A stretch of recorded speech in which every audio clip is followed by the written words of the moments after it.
Hey guys, welcome back. Today we've had such a great week this week of solar activity that I figure take this opportunity to showcase what a good day of sun looks like from Solar Assistant and kind of juxtapose that with like a bad day that started off the week. So anyway, what you're seeing on screen right now is actually the solar gain from today and yesterday. So yesterday we had an almost perfect day of sun here in Florida, and as you could tell from the jagged lines, there was quite literally no clouds in the sky. So this is how we get very good numbers on our solar system. And on day number two today, you'll notice that when it hit around what is this like 3 o'clock. At 3 p.m., it dropped off, not because of the temperature or the weather, but more so all the battery banks were charged by this time. So, the inverter again kind of throttled itself to keep from burning itself out. Now I'm going to move the timeline to, let's say, of minus 2 days to wait from minus 2 days ago. No, now minus, let's do 3 days to now minus 2 days.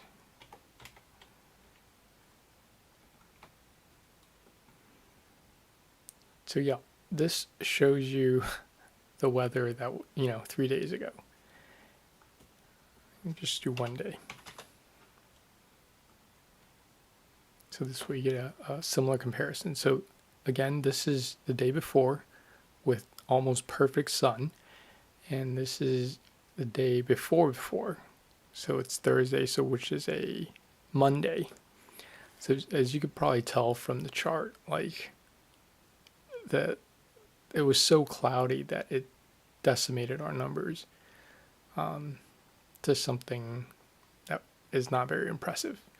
So holistically speaking, if you look at the solar, so today we brought in 35 kilowatt hours, the day before 41, and on Monday or Thursday, Wednesday, Tuesday, on Tuesday we only brought in 26, and on Monday it was even worse.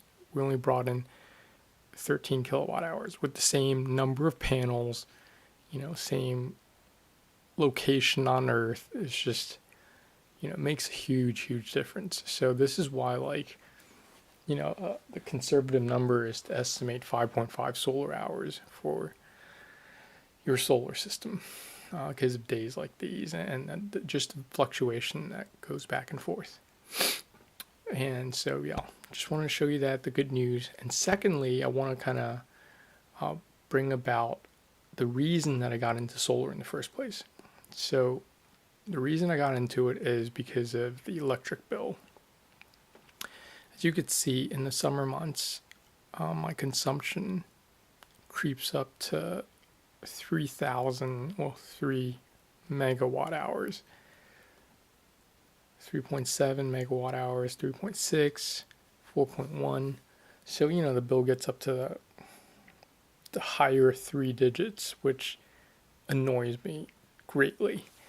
And so, the whole point of the solar system is to cut this down and in doing so, kind of document it and show you how perhaps you could do the same.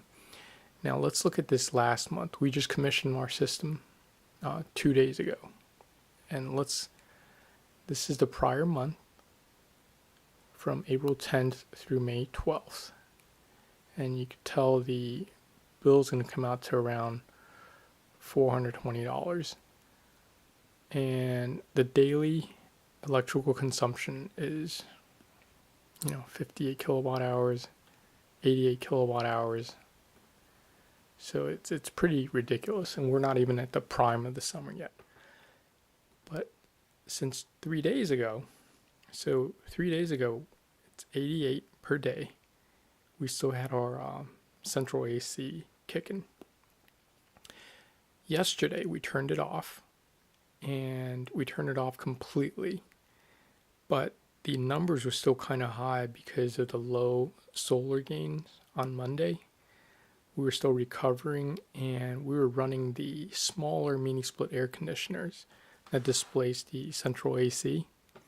We were still running them off of the grid. So that kind of brought the number up a little bit. Yesterday, we got our true numbers of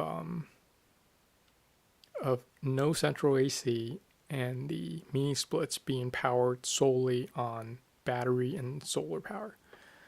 And that brought our consumption down to 46. So just to number crunch a little bit, if we had stayed at the average, the higher average of 88 kilowatt hours, so $12 a day, $12.24 times 30-day cycle, it amounts to $367. Whereas if we were at this lower rate, $657 times 30 would be at $197. So right off the bat,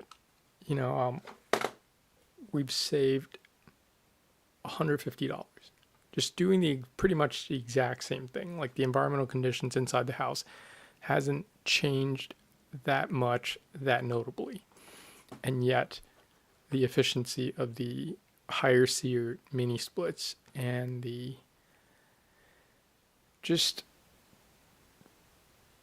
better system, better management, makes a huge difference with no notable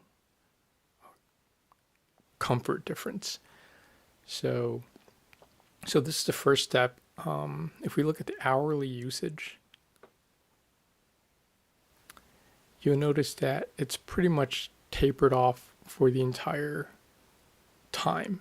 There's this around 2 kilowatt draw just throughout the day. So what I'm going to do now is, with this information, it gives me a chance to kind of go through the house and isolate one appliance at a time to figure out what's drawing all this power. But this is a huge improvement. Like let's compare to a higher day. If you notice before, we couldn't really tell what was causing the spike, the energy spike. We had we had a gumption. We had an idea, a gut feel that it was the air conditioner, but we couldn't really pinpoint it. But now with this data in hand, it's clear as day that that air conditioner was costing us a lot of money just to cool the house. So yeah, this is my motivation for getting into the whole solar thing, and it's been really, really helpful. And I know my videos are not very well organized in kind of chronological order or any logical order, but I hope that someday, once I get an adequate collection together, I'll put in a sequential series to help others do the same and slash their electric bill. Anyway, that's all I have for today, and I hope this helps you. All right, good luck. Bye-bye.